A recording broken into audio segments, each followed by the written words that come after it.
Well, Happy New Year from Akita, Japan. Grego here. I have a couple of updates on our trip to Japan. I'm here in Akita, and today we were going to go to a ski resort and an onsen. However, unfortunately, the majority of my family members have gotten sick. My mother-in-law, father-in-law have mild colds. My wife and one of my daughters also have mild cold symptoms, and unfortunately, it seems as if my sister-in-law has the flu. So I'm trying to be quiet here today because there are literally people asleep over in the next room upstairs here. So I have a couple of things to show today. If you take a look at this, this is my grocery store snack haul from today. And this video is a shout out to my buddy Tasty Cake, who is also the showrunner of Spill the Geek Tea. He likes to do videos on strange foods, and that's one of the very first things that got my attention to his original channel, Tasty Cake. Um, Go down to the description below this video and click on the Tasty Cake channel and check that out. That's the original channel where Reverend Amagon started doing his live streams, which I found on YouTube and then started watching them, following him. And then over the time, I ended up being a co-host on the new show Spill the Geek Tea. And Tom kind of inspired me to make this video right here. He recently, and if you take a look at this picture, I have two different types of cheese now, and I'm actually going to taste those on the show because I have absolutely no idea what they are. They don't have anything in English on them, and when I was shopping for all of these items in the grocery store today, my wife really was unable to help me to read the packages because she was just getting some basics and she's not feeling very well. So I'm going to do basically some blind taste tests of some Japanese snacks. I also have some spices, which I will describe. I'm not going to be using those today because those are for finishing food. And then I also have some chips and potato snacks and a couple of different types of tea, which I'm going to try. Okay, so let's get on it here. A couple of things I want to cover. I want to cover what I have been doing with the Timescales YouTube channel. I've been doing some experiments in the last couple of days with video shorts, and I'm going to explain what happened with those. And then I'm also going to describe what an onsen is. An onsen is a public bathhouse uh, where clothing is not optional.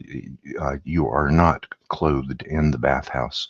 And I'll explain why that is. A lot of Americans have a little bit of confusion about what a Japanese onsen is. And we were supposed to be going to an onsen today near the ski resort. Well, I say ski resort. That's the best technical American term I can use to describe where we were going before everyone got sick. It's not an actual ski resort, but you can ski there, and you can also kayak indoors, if which is a little bit strange, but yes, you can do it. So, all right. So, Tom, this episode's for you. Uh, Here are some strange cheeses that I picked up at the local grocery store today. Uh, looks like it's made by a company called Meiji, and to me, it looks like it has peppercorns, and it shows a beer. So I guess this might be a good snack food to enjoy with beer. Uh,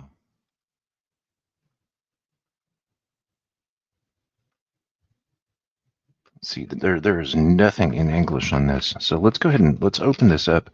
Japanese packages are usually very easy to open, and this right here has some tear strip. Look at that. Look at that. You don't find something like that in America that is that easy to open. That is very characteristic of Japanese packages. So, all right, this comes wrapped in foil with a little red tear strip here. So let's go ahead and open this thing up.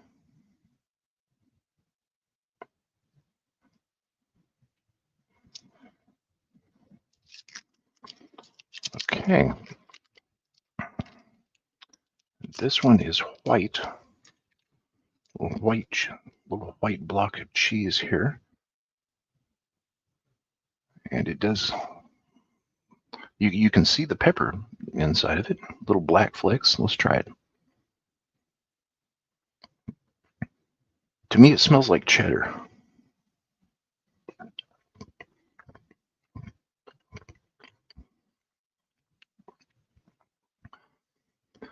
Oh, that's luscious. The pepper hits you at the back of the throat, and it lingers. And I can see why that would be a good beer snack food. I don't have any beer. I typically don't drink beer much, but I think that one actually really would go good with beer. So okay, so that is an unknown type of cheese with black pepper by Meiji, and this came from a grocery store which is called Nice, which is spelled Nice, and it is a nice grocery store, and it's a local grocery store here in Akita.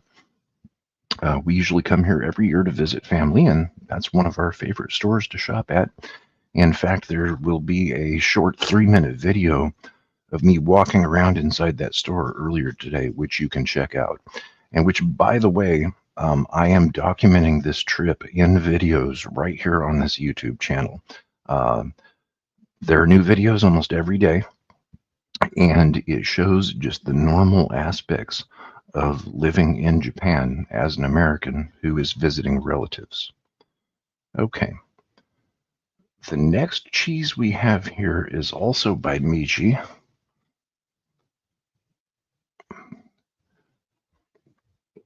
It looks like a white cheese, and it shows little slices of what appear to be ham next to it as a serving suggestion. So let's go ahead and open this thing up.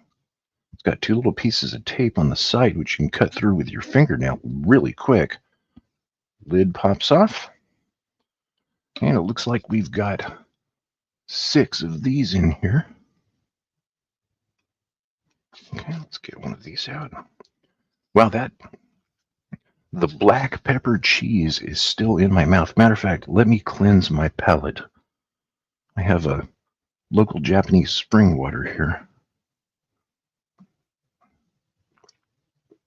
The only thing that is in English on this bottle is made in Japan, and it has a website URL which I cannot read because I don't have my glasses. I don't know if you can see that on the screen. You actually can see the URL there, but I'll have to take a picture of that later so that way I can go to the website and check out where this water is from. It is a nice one.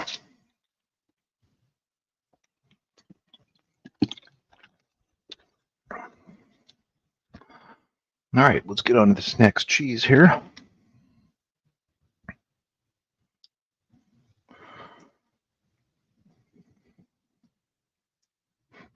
This also has a little easy red tear strip to open it.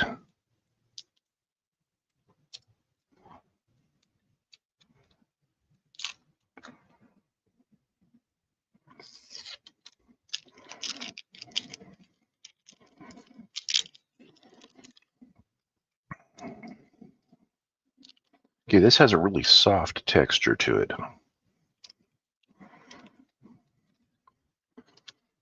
Yeah, you have to be careful not to break this one as you're getting it out of the aluminum foil. It's a really, really soft texture. Okay, let's see what it smells like. Okay, this is has a really pungent,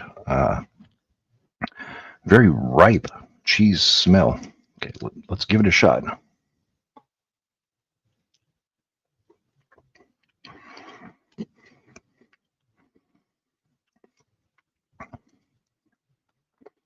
Okay, the texture of this is like cream cheese in your mouth. And it has a very sharp flavor, which to me reminds me of blue cheese in a way.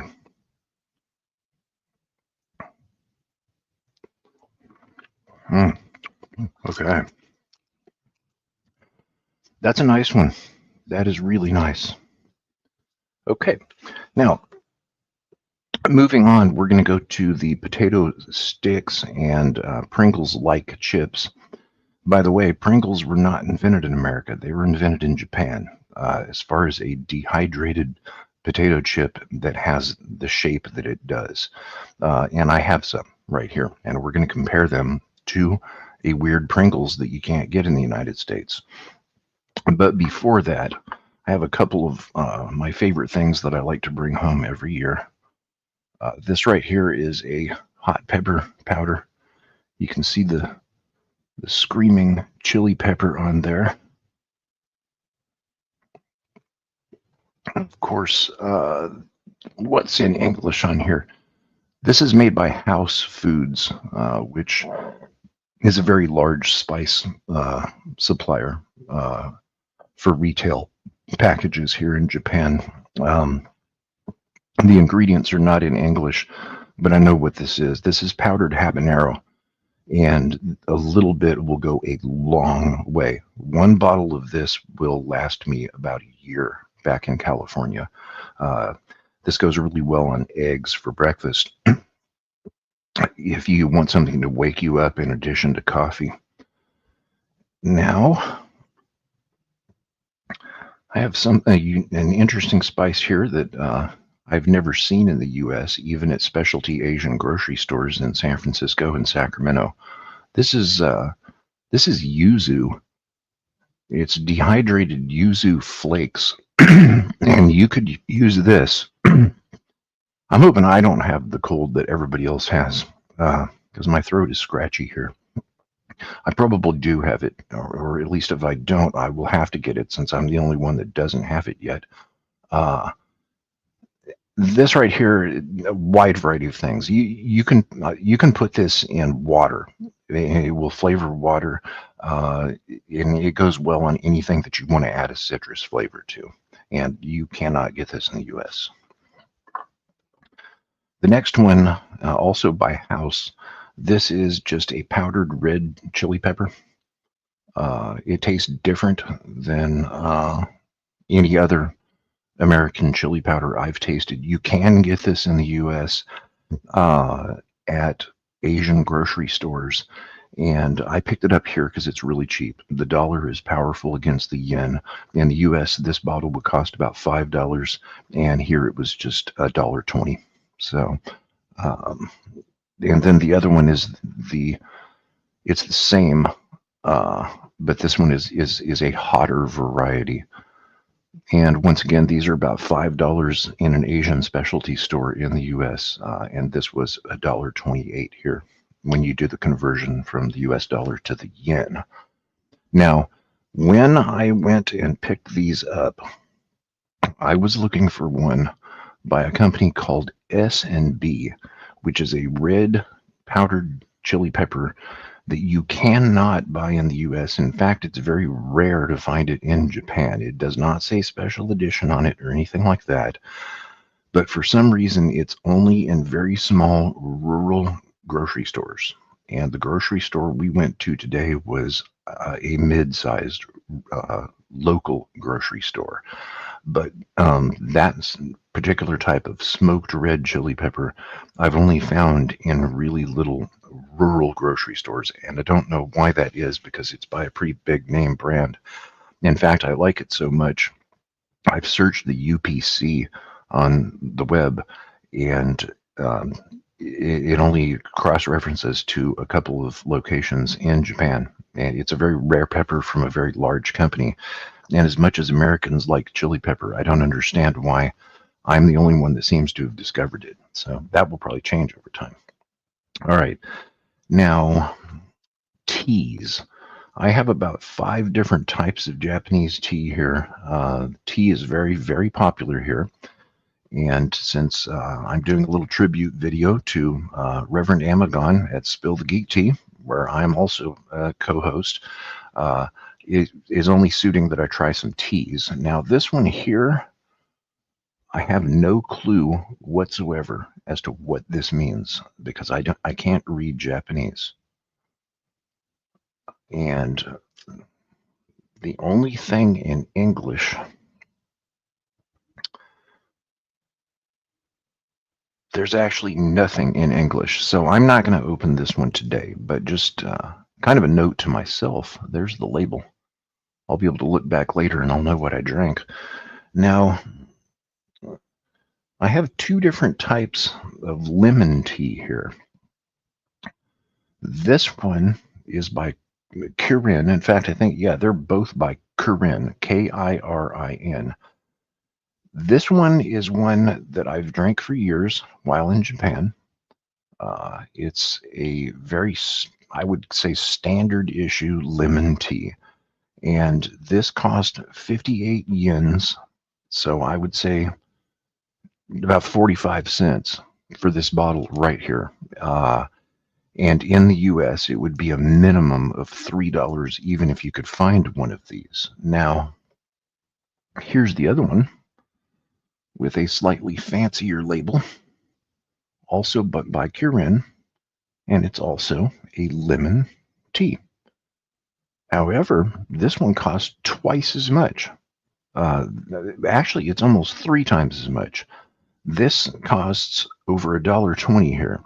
So if you could find this in the US, yes, it would be at least $5, possibly more. Now, I don't recall trying this one before. The other one, I have. I've drank those quite a few times. So I'm going to open this expensive one, and I'm going to do a side-by-side taste test. Okay, to remind my palate of the one that I know, 58 yens, basically 45 cents for this.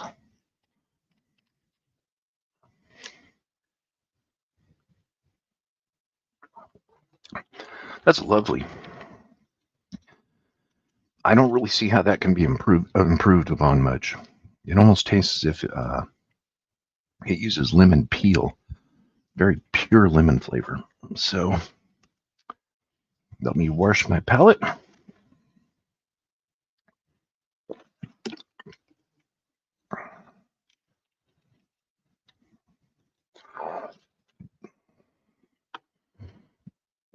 Okay, let's try the one that costs almost 3 times as much.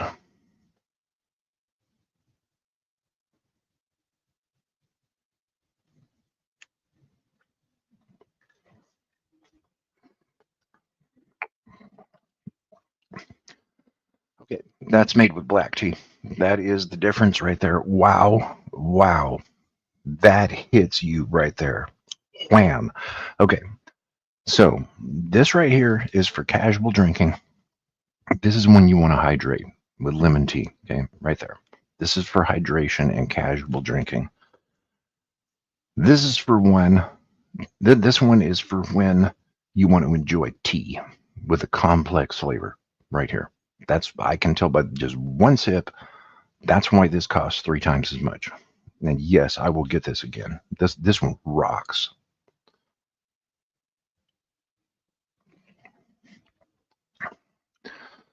Wow. Okay. Lovely.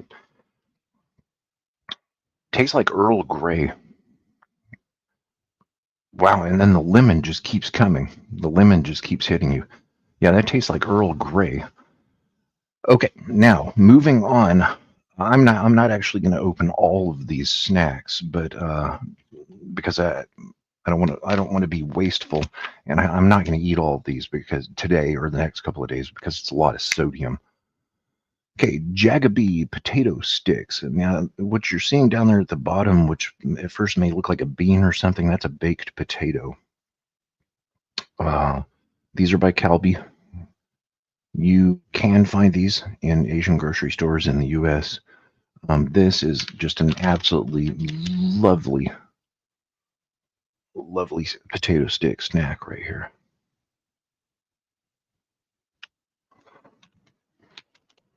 Should I open all these? Ah, what the hell? Let's do it. Okay, let's open this.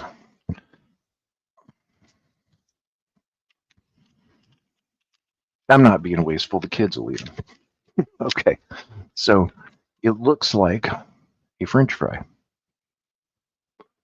Okay, and I suspect that these are made with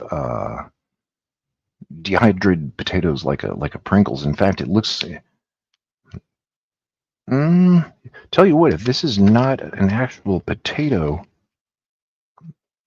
they've done a really good job of making a skin. It may actually be a potato without being processed more than just being cut into the French fry shape. Okay, so let me try one of these. The next one is soy sauce flavored, and I love those. So let me try one of these first. I've eaten these many times. This is to remind myself of what the standard issue tastes like. Mm.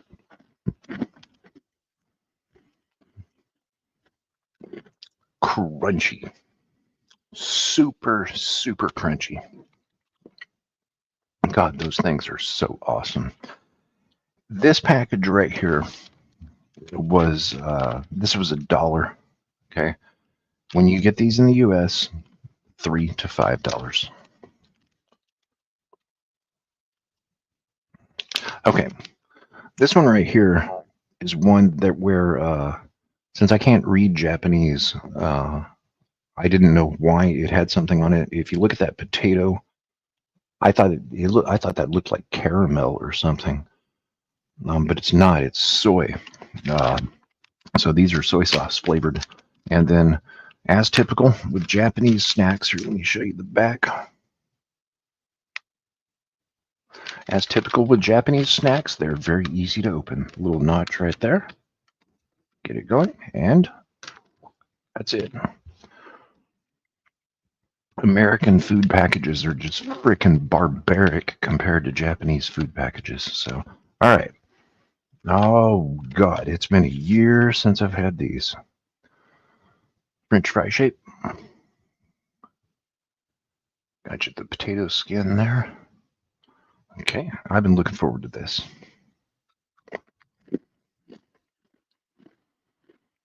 Yes. Absolutely yes. See, that is a flavor that I love. And you know, flavors can create very powerful memories. Uh, so powerful that you can immediately remember the first time you tasted that. And I do remember the first time I tasted this was in Tokyo with my wife at a convenience store, which was called Lawson. And I asked her, "What is that? Why is there that caramel looking stuff on a potato?" And she told me that's not caramel, that's soy. And I thought, I don't even know if I like that. And I'm so glad that I was open minded and wanted to try it because I found something that I really, truly love. You got to experiment with food. Okay, moving on here. These are Calbee potato sticks as well. There were two types of these today. This cost $1.30. It's the larger package with the longer sticks. And aside from it showing cheese on it, I don't see how it differs from the other ones that say cheese, except for the fact that it has a character on here. So This may be some sort of a special edition, so let's go ahead and open this.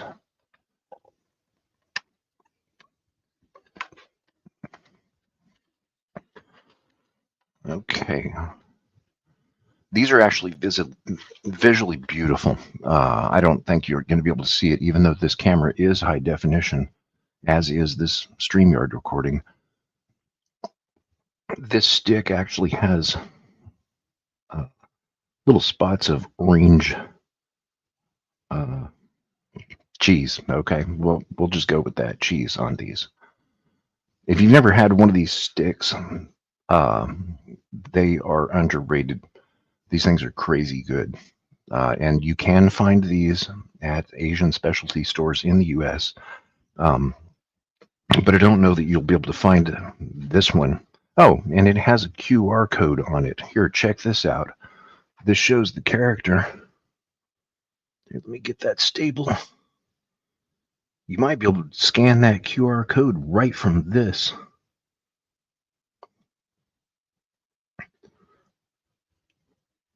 There we go. Go learn with me. I'm going to scan it later and find out what I just tried. Okay. As far as texture and crunch, when you bite into these, they shatter in your mouth. My God. I wish Americans were more picky about their snack foods. Japanese people are picky about their snack foods, and that's why they are damn good, because they're picky.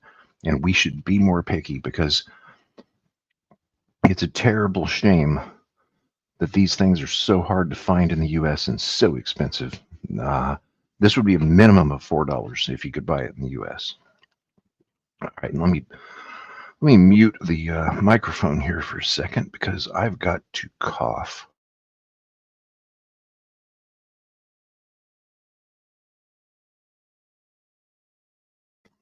Okay, all right. Let me cleanse my palate and let me see which tea, the standard issue or the wicked awesome one. I think I'll go with the wicked awesome one. Actually, no. Let me just go with water. I will save that tea for later. It's going to be dinner time here. Let me see what time is it. It's 5:03 p.m. January 1st in Akita, Japan. And again, Happy New Year. One of the customs in Japan is to eat dinner with your family, which we did. And there are certain types of foods which you eat. They all have different meanings. And that's kind of something we did together, which I'm not going to document. If you're interested in what Japanese families eat together on New Year's Eve, there's information about that readily available. And since we're here to visit family, that's just not something, that's not a topic that I'm going to go into on this video series. We did do that last night, and we also had breakfast this morning.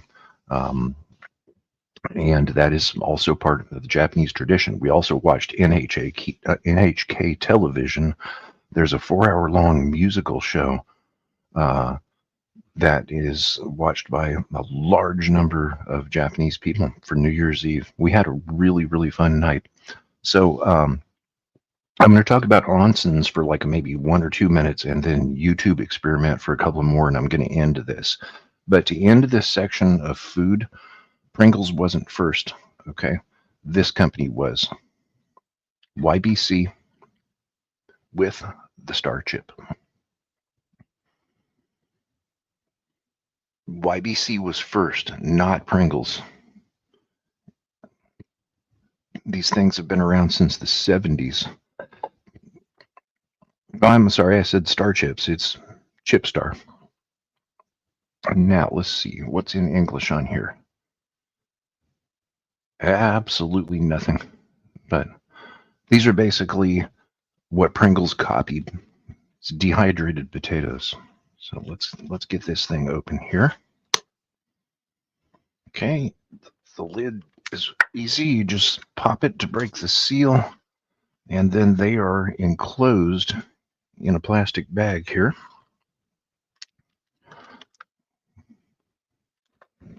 They come like this. in their own individual little bag. Then it has an easy tear notch on top of it.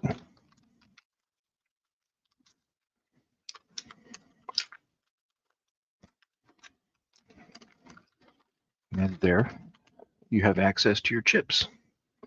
Now these are seaweed and salt. They also come just unflavored with just salt, just like a normal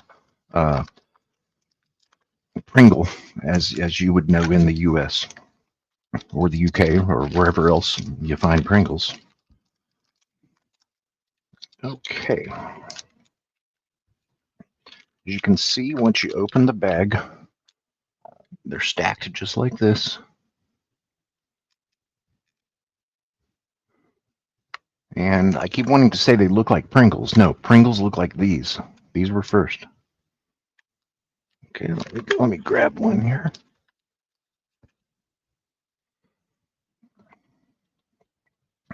And you would eat a Pringle just as you would eat one of these. I like to put them in my mouth upside down, the whole thing.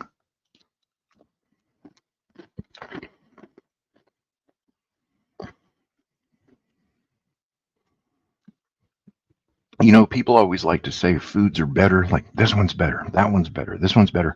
I try not to say that because better is a matter of individual perspective or taste. But for me, these are better than Pringles. Way better. I love these things. Okay, I've got to eat another one of them. These are hard to stop. It's hard to stop eating these once you get started. Okay, I'm going to twist this back up. I'm going to put this back in its canister. Put the lid back on it. Okay, now, next. Here is a tube which has something on it that I can't read. Okay, and it says bourbon. Okay, well, there's no way that there's bourbon in here because that's an alcohol. Maybe it's bourbon flavored. Let's see. Okay, and then it also shows to me what looks like a bottle of QP Japanese mayonnaise. And here I almost again said, yes, Japanese mayonnaise is better than American mayonnaise, but you can't say that. I like it better than American mayonnaise. You can get Japanese mayonnaise in American Asian specialty stores. It's actually it's expensive there too. It's in a little squeeze bottle. I like it better, but there's obviously a chili pepper on there. So okay, here let me see what in the world's going on here. These look like waffles, but then it's also the same shape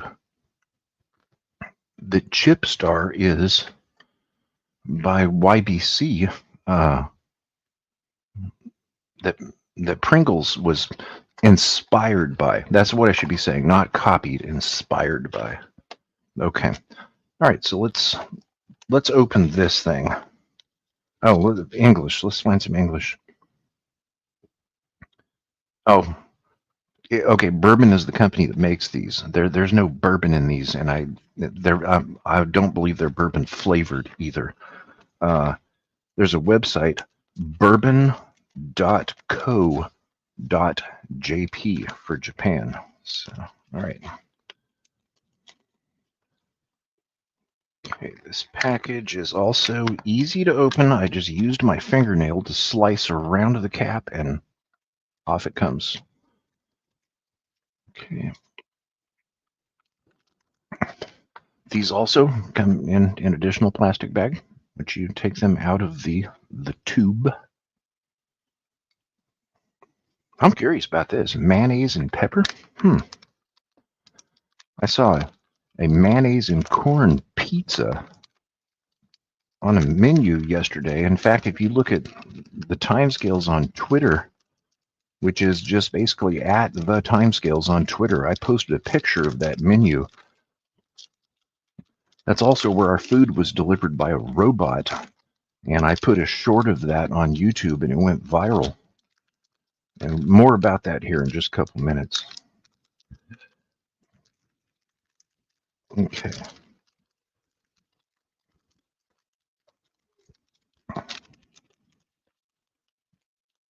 Okay, so these are also stacked in the manner in which Pringles were inspired. Okay, let's get one of these.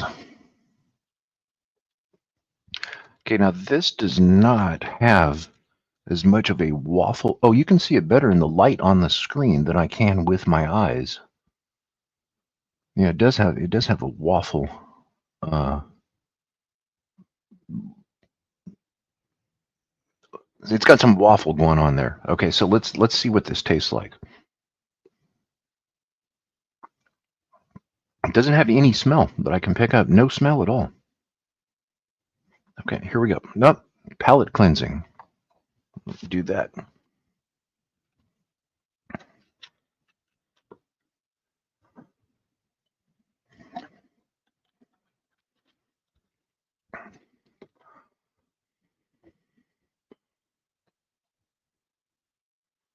Okay, here it goes.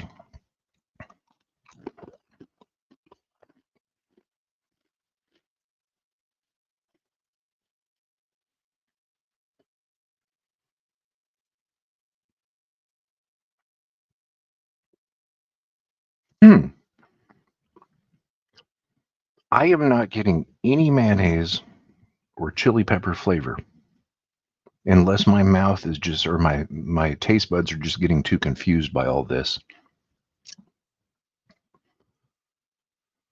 Hmm.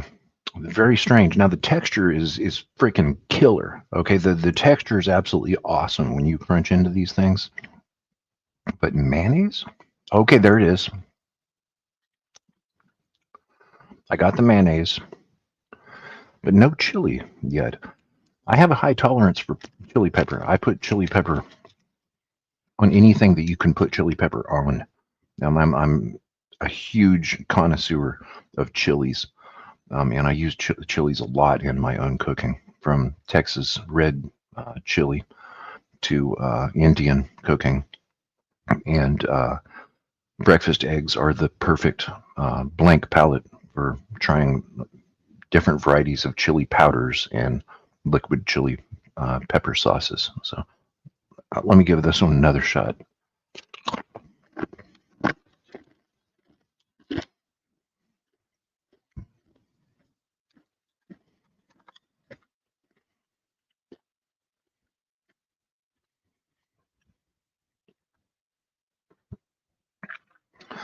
Hmm. Okay, well, I don't usually meet a Japanese snack that I'm not impressed by, but this one here, uh,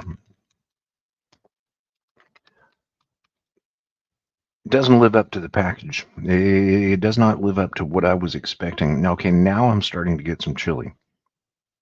Okay, you know what? I'm not. I'm going to remain neutral on this. The texture to me is way far superior to a Pringle. That's for sure. It's an interesting texture and it has a nice bite. And yeah, I actually am getting some chili pepper now. So here, let me try it. Let me try one more. I think it builds.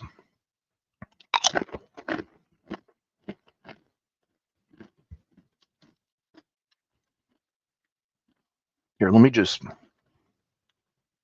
do what everybody does when they're eating Pringles, and let me just eat a whole bunch of these.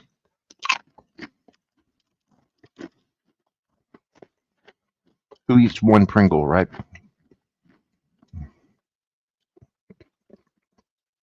A better question would be who eats less than the whole can?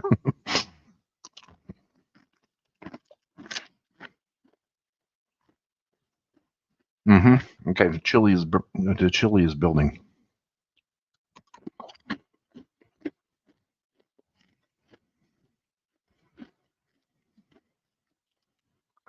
Mm, okay, those are cool. I like those. All right, guys, I'm going to wrap this up. Um, a shout out to Mark Candyman, one of the other co-hosts on Spill the Geek Tea. If you even watched this or made it this far into it, I did a little tribute video to you today. I matched you about doing a video of driving around when you were driving around at night in the UK, and my wife actually did a very extremely short video of me today driving a what's called an inbox minivan, uh, a type of car that you cannot get in the U.S. They don't allow import of them. It's a small minivan, which of course is right-hand drive, and then in Japan they drive on the left side of the road. So for me as an American, I'm used to driving left-hand drive cars on the right-hand side of the road, but here you drive right-hand side cars on the left-hand side of the road. So same as in the UK, and plus it's snowing. So the streets are nice and slick. So the Japanese people should have been rightfully concerned when there was an American driving around with them today, because I don't drive right-hand drive cars very much, nor do I drive on the left-hand side of the road unless I'm in Japan, because I've never been to England yet. So, so there is that on my channel. Now, for everybody watching, the timescales it was supposed to be a 1 year long interview series of people in arts and performing arts, and it ended up running into almost 2 years. And there may be a couple of more episodes, but for now, I am doing a documentary on what it's like for an American to visit Japan, not as a tourist, but only to visit family. And we will be here for 3 weeks. I'm wanting to, I guess, in the style of Spill the Geek Tea, which basically consists of Doctor Who fans talking about other things in life other than Doctor Who. On this little video series on Japan, I'm wanting to show the other stuff that you don't typically see in videos on YouTube. You know, there's tons of dramatized YouTube videos that get millions of hits, showing wild and crazy stuff in Japan with the young crazy-haired kids as hosts going, "Hey guys!" That's not what this video series is. This is just a down-to-earth video series from me, Greco, showing you some of the things that you might not otherwise see in Japan, just from a very down-to-earth perspective. There's a good number of videos online now. Today we were supposed to go to an onsen, but like I said, everybody else got sick, except for me yet. I think I am coughing a little. We'll see. But an onsen is a public bathhouse. And one thing that Americans find surprising is that you are nude. And they are typically segregated with a male side and a female side. Some are combined. They used to be that way. And a public bathhouse is for bathing. Okay. There is nothing more to it than that. It is for bathing and relaxation and comfort. Because in a nutshell, Japanese houses, let's say in Tokyo in particular, are small. And some time ago, some of them didn't have showers or bathtubs in the houses themselves, which is why the towns, areas, would have the public onsen. It's for bathing. And Japan is abundant with natural hot springs, many of them with different types of minerals. One of them here that is famous is called the Kusatsu hot springs, which has sulfur. And if you've never bathed in a hot spring nude in the snow, you have not lived, because that is absolutely completely relaxing. There's nothing sexual about it. You are bathing, and you do not need to worry about, oh yeah, well, I'm not walking around naked. I don't want somebody looking at you. Well, guess what? They're not looking at you, and you don't need to look at them either. You are there to bathe, and it is one of the most relaxing experiences for anyone who has never tried it. It's a very interesting part of Japanese culture. There are a couple of them in the U.S. I think that there is one in Southern California. I think there may be one in Austin, near Austin, Texas,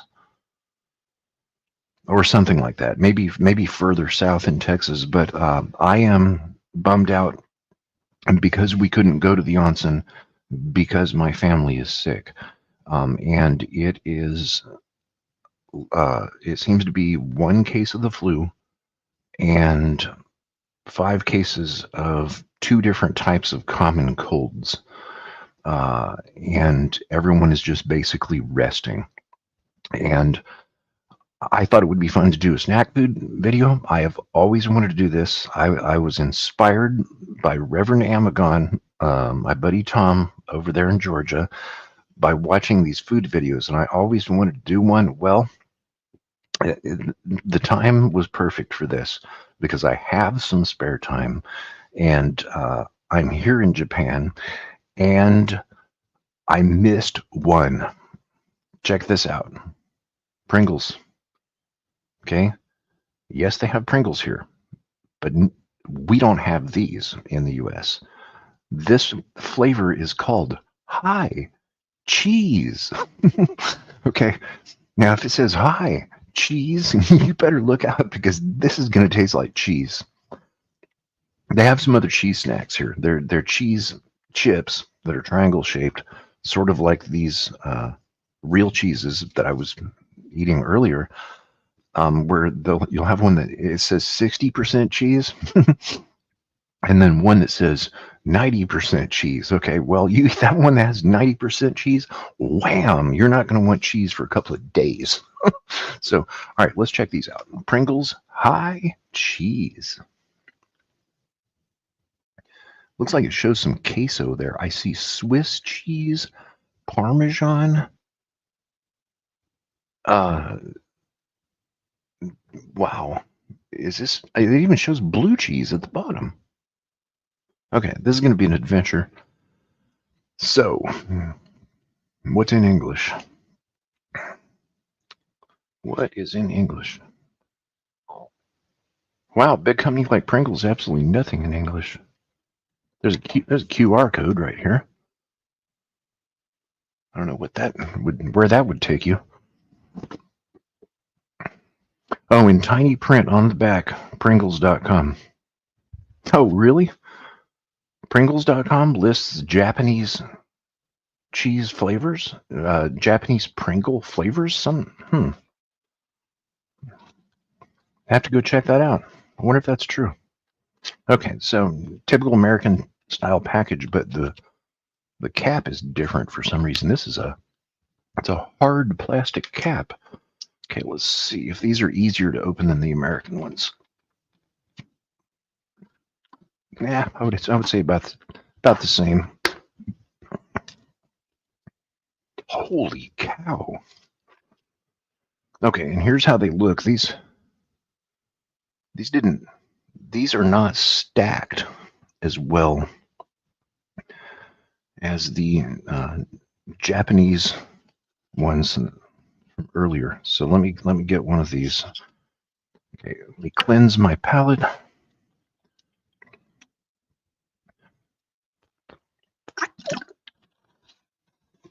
All right. A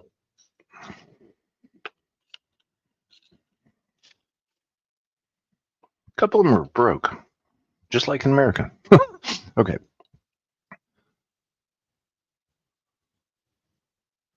Typical Pringle. All right, let's go. Oh my God.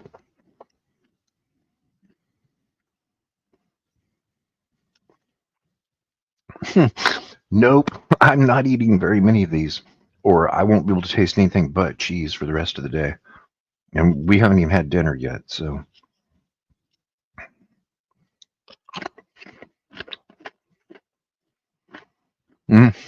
Winner. That's a winner. If these are selling well in Japan, it's because the Japanese consumers are buying them.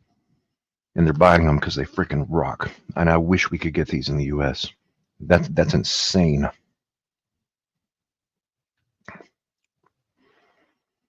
Wow, it just lingers. Yeah, it's got blue cheese, Swiss, cheddar.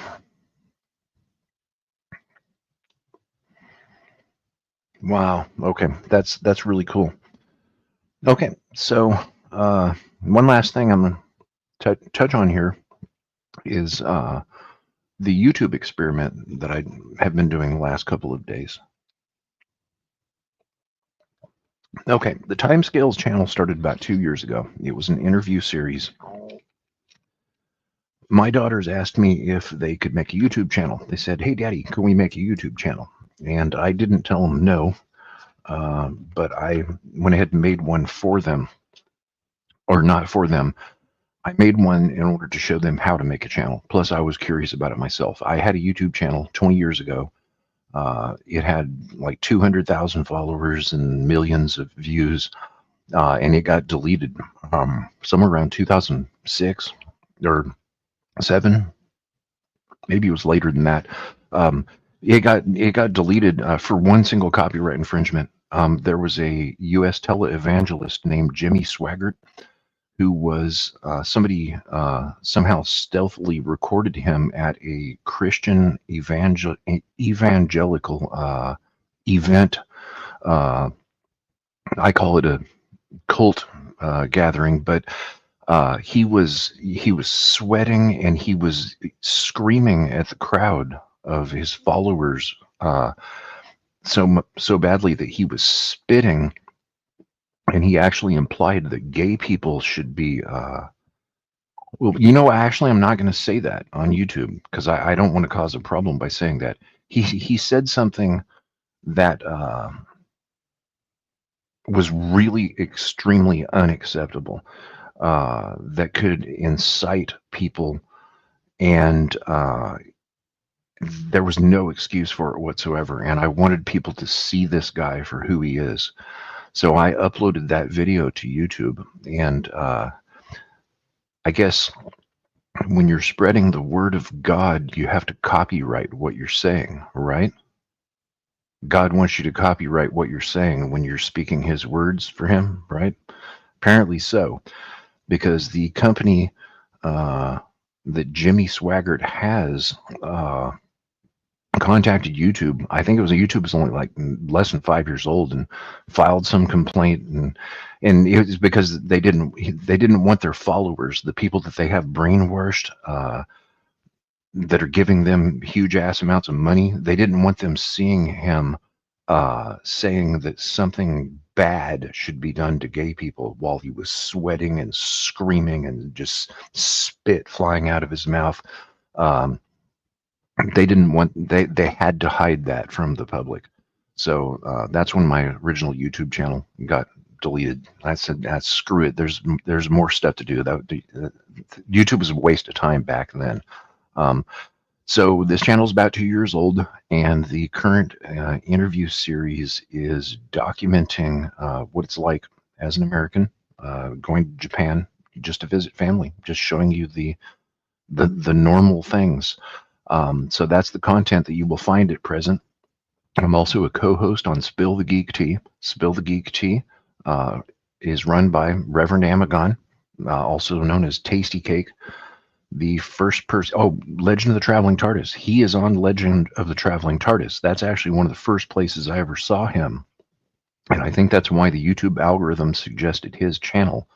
But over the history of this channel here, I didn't finish talking about Spill the Geek Tea. Spill the Geek Tea streams on this channel, but this is not the Spill the Geek Tea channel.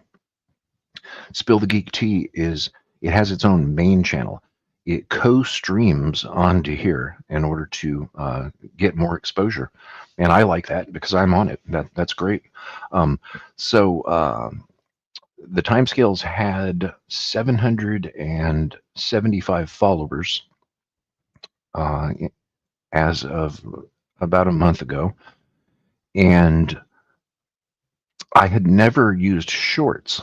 Okay, so since I planned on making YouTube videos here in Japan, basically documenting our trip and showing people things that they might not otherwise see, basically having fun. And I decided to play around with shorts. So in the last couple of days, I started uploading a whole bunch of shorts. I figured out how to do it with my phone. I have a Google Pixel 9 Pro, the latest version of the camera, so it should be one of the best cameras you can get right now on a Android. And I figured out how to make a short and upload that thing to YouTube. And all of a sudden, I started getting a bunch of hits in the last couple of days. And I think I've learned a lot about how the algorithm works for shorts now, because I now have some experience with it. One of them was where my sister-in-law decided to play a prank on me and took us to a restaurant where the waiter is a cat robot. Okay. Yes, I was surprised. Okay, and there is a video of it in the shorts right here. But what ended up happening is the robot actually scared her. It's pretty funny. So check that out. That as of, I think it's only been on there like a little over 24 hours, and it's already had like almost 4,000 views.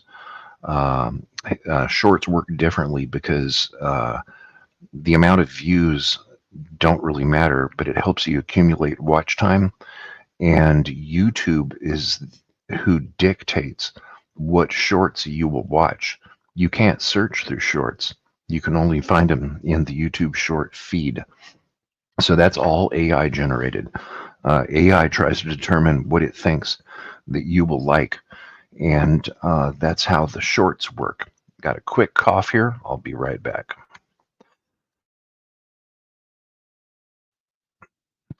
Okay, so I learned a lot about shorts. I also lost 10 subscribers. Okay, now here's the thing. After I slowed down on interviewing people in arts and performing arts, I haven't quit that series yet. I just didn't want to be doing one every 2 weeks or even every month. When I took a break for a couple of months, and the Timescales channel basically fell silent for a few months. It was sitting there at about 780 followers.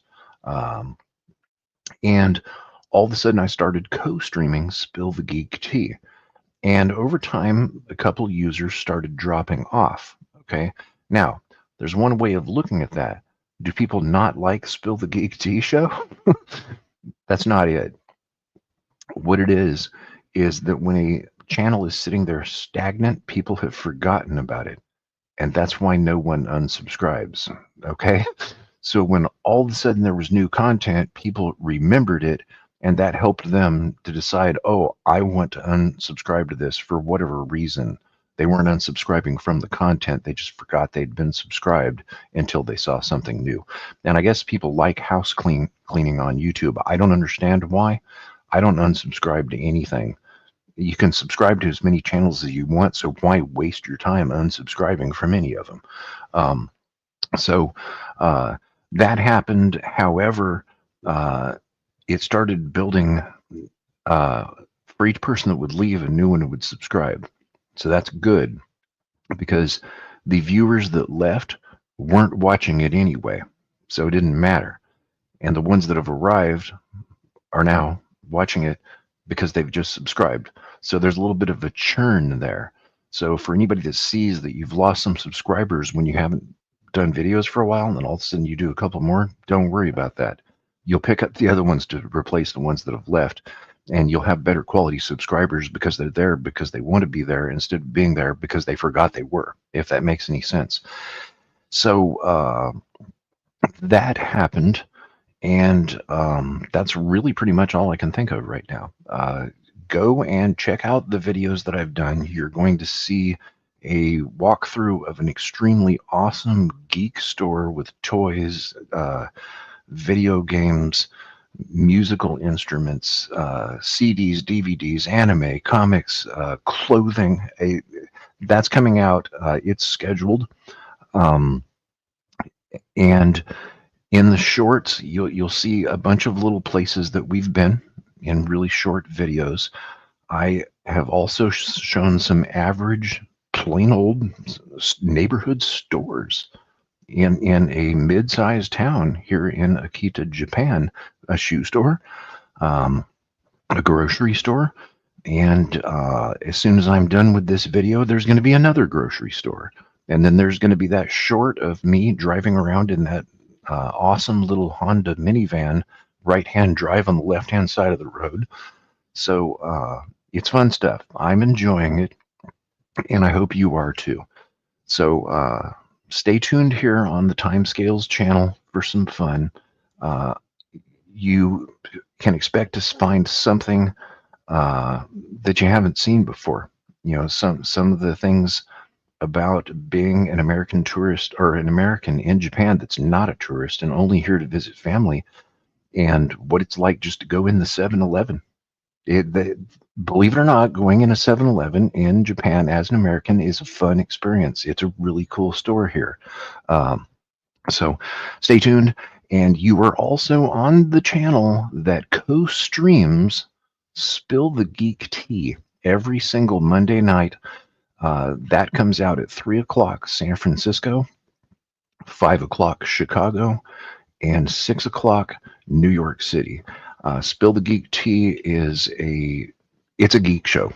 It is a geek show where it has some Doctor Who fans on it, but we aren't always talking about Doctor Who. We're talking about stuff in real life, and we enjoy it, and we hope that you will too. So, peace out. Happy New Year from Akita, Japan.